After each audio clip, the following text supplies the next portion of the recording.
Hello guys, this is Christian Pocot from Creative Culture at medyo maulan dito sa Agoo ngayon. So, bibigyan na ako ng konting tips sa gustong pumasok sa freelancing. It's either graphic designing or SMM. So, ito ay pwede rin sa gustong mag-web design or kung ano-ano pang mga work from home na jobs.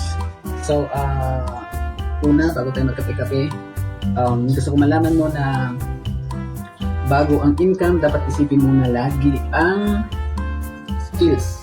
Okay? So, skills muna bago income. Walang shortcut, kailangan marunong ka sa ginagawa mo. So, mag-invest sa learning. Ngayon, pangalawa is patience. Ang patience talaga, isa yan sa susi. Hindi kasi agad-agad yung clients ang inuuna. Dapat pasensya muna. O habang naghihintay, gawa ka ng portfolio kahit mapa projects lang. Pangatlo, ayusin mo yung communication skills mo. Clients, trust, freelancers na malinong mag-explain at mag-update. So, pang-apat is i-market mo yung sarili mo.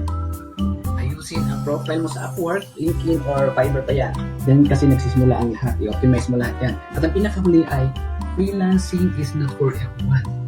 Pero, kaya mo magtyaga. Malaki ang reward or chance ang magtagumpay dito. Kape muna ko guys. God bless!